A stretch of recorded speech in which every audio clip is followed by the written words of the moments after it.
Hey, Don Williams here with today's episode of the Proven Entrepreneur Show. I have a long distance super guest to share with you today. I have David Deane-Spread from MediTude all the way from Perth, Western Australia. David, welcome to the show. Thank you, Don. It's a real pleasure to be here. Yeah, so we're thrilled to have you, and we could tell by your accent that you were not from West Texas and a little further west than that. So, David, tell us what you do. Your company is MediTude. Tell us what your company does, who you do that with, why you do it. Tell us your business story. Sure. The business story is that for the last coming up 27 years, I've been coaching and helping senior leaders, CEOs, board members, and senior executives to transform their business from being struggling or starting or sailing the business or wanting to sell the business to becoming the employer and provider of choice in their space. And I can't think of a better objective for any business to want to have anything other than those goals, to be the best employer and then leverage that to be the best provider. It underpins the value of the business. Yeah, I think, culture beats strategy, every time. And so being the best employer doesn't necessarily mean paying the most, doesn't necessarily mean being the nicest. It means being the most open and honest and opportunities and, treating people the way you'd want to be treated. And most people are looking for fair above all else. There's a saying, what's that old saying? Good help is hard to find. And I think that's very true. But in my 30 some years as an employer, I would also tell you that good companies to work for are hard to find too. And so, you want to be that good company because it makes it really easy to get good help. And to keep it. And to keep to attract and keep the talent. And I actually think that you said that culture beats strategy. I actually think culture is strategy, not the whole of it, but it's a big part of it. Yeah, I totally agree. Herb Kelleher, who was the founder and CEO of Southwest Airlines, he was kind of the first guy to say the customer isn't always right. And in reality, we know the customer isn't always right. Now, they are always paying the bills, and we should always treat them with that importance. But face it, they're not always right. Herb said, I will take care of my people, and my people in turn will take care of my customers. And so, they were a fun place to work. HR wasn't called HR. It was the people department. Herb was a little crazy. He would ride his motorcycle in the airport terminal and, but they had fun at work. And hey, that's a big piece of a great culture, is having fun while you're doing it. Absolutely. Absolutely. And look, there's no doubt about it that the way the leadership treats their employees is the way the employee treats the customer. I buy that. So let's talk about mindset a little bit. Tell me about a moment in your life when either mindset failed you or failed a client, and what'd you change that altered that afterward? Look, there's the one that I'm using a lot now at the moment is the equality and the equal importance of leadership versus followership.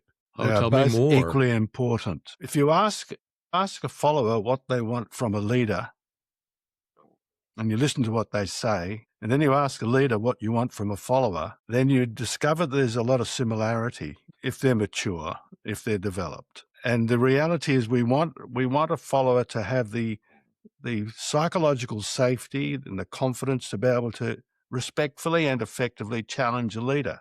Leader's not always right. Leader doesn't know everything. And a leader has a particular point of view, and it's quite different sometimes to the follower who's on the front line, who mostly is the party making the money. They're the one delivering the service. Right. The leaders are back a bit, looking at other things as well. And so they need to work together. They're two sides of the same coin, equally important. And once the followers know that the leader gets that and appreciates that, and is then more listening and is more inclusive, still the accountability always remains with the leader, but the responsibility and the authority lies with the empowered follower. team member. And I I love come that. from a military and a special forces and intelligence and a law enforcement background. And we had our teams. And as I led those teams, I knew and I expected my people to challenge me if what I was doing wasn't up to standard or wasn't taking us down the path that we'd agreed on. And if they didn't challenge me, then I'd question them. So why aren't you challenging me? What am I doing that's stopping you from challenging me? Or what do you need to be more comfortable challenging me? I think the military provides some of the finest leadership training available in the world. And one thing I learned from a group of fighter pilots that I was working with was this. They prep and they plan, the mission. And then they go do the mission, and then they debrief Absolutely. on the mission. What do we do right? What do we do wrong? What you made a decision here? Why? Bop to bop to bop to bop.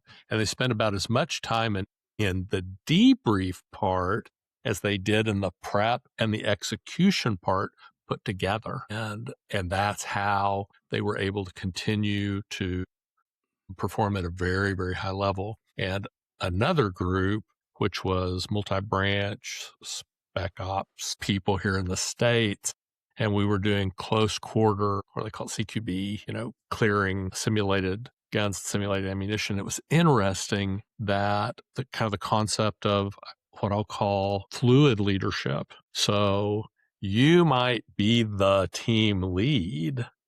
Okay. You might be the team leader, but at a certain point in the mission, maybe the leadership role rolls to another team member. And, Correct. Either you're injured or there's just something that requires this person to step up. And it was interesting. Or that person's got better vision or might be closer to the action and they've got a better view of what's going on and they can call it. Yeah. Or they had the special skill, above and beyond. And so it was interesting to me, and to watch these pros. I mean, I got to play along and that was fascinating, but to watch these pros do it, they kind of passed the mantle of leadership really without speaking. It was automatic. They just knew what they were doing. And so unbelievable example of teamwork and leadership. And I have real strong thoughts on, I think a lot of people are in positions of leadership, but maybe are not leading. To me, there's a distinction between someone who is a leader and someone who's in a position of leadership. They may not be the same thing. And a leader has to have at least one follower. At least if they stop and turn around, there has to be at least one person that of their own will is following them. And by definition, a leader has to be going somewhere. You can't be stagnant and be a leader. You have to lead. If you're not going somewhere, you can't lead. Now, leadership is a verb. It is a verb. I love that. It's definitely that. And the other side of that is in commerce, they do not spend enough time training. No. Because you have to train to do that. I mean, before we ever executed an operation, we rehearsed. We'd even build a model of the premises, and we'd do the timing, we'd do the practice, we'd get it right. We'd use a stopwatch if necessary, because we had an infill and an exfill. We had time deadlines, and we had to also realize that we weren't really in control. Yeah. Just like in business, we're not really in control. We're not really in control. It's a myth. But the only thing we can control is ourselves, our own thoughts, our own feelings, our own words, and our own actions. And the outcome is not dependent entirely upon that, because there are other inputs. And we've got to be alert to that and flexible enough to adapt. Agree. At speed. I think that once a leader realizes that what they're thinking are just thoughts, that they may or may not be accurate. Yeah. Somebody else's thought maybe. We all kind of have the default position that I'm right and everybody else is wrong.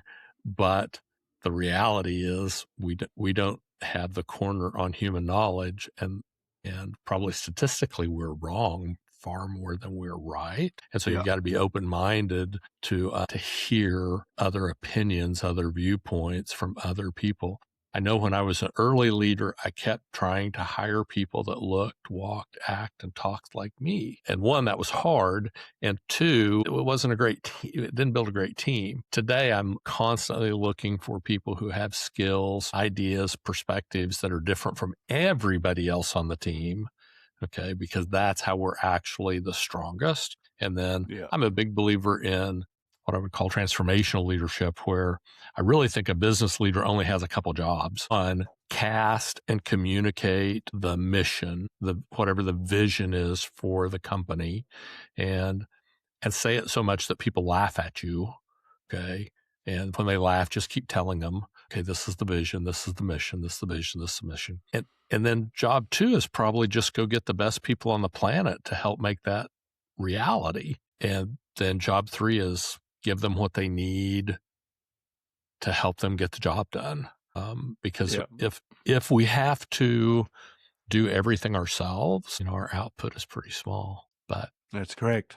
Absolutely. If other people, go ahead. We have to be inclusive. We have to listen, and then we have to. In fact, I use an expression called OLART, O-L-A-R-T. Observe, listen, ask, rarely tell. Oh, I love that.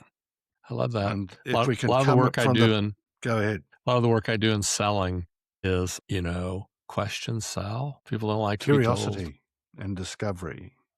Questions sell. People want to give you their opinion. And when you provide an environment where they're encouraged to do that, they will, and they will come up with some phenomenal ideas. Yeah, absolutely. Without a shadow of a doubt. Yeah. Give them a chance. So tell me this, what's the most common leadership fail you see from incoming clients? The inability to have a necessary and confronting conversation. It is the big one. And, it's commonly called a difficult conversation. And I've actually reframed that as a necessary conversation. And there are many classes of those. It's about dealing with unacceptable behavior and unacceptable performance, mainly. How do we do that and keep trust and respect on the one hand, and on the other hand, necessary conversations to discover what's really going on. I love that. I think communication is a foundational skill of leadership, and anybody can have the happy conversations, but great leaders can. What Zig Ziglar used to say, can you step on their toes without ruining their shoe shine? And, to give people some room to accept feedback. And the simple way to do that I share with my clients is if you're open to feedback, they'll be open to feedback. Absolutely. Yeah. So we model the way. Yeah. You have to lead. You have to be the example. You have to lead. If you're open, they'll be open.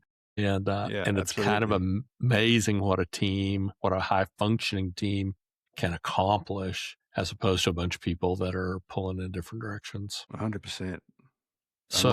Alignment. David, if somebody wanted to reach out to you for leadership improvement, leadership training, what would be the easiest way for them to get a hold of you? Go to my website, MediTude.com. Spell that for us. Be sure we get it. Yeah.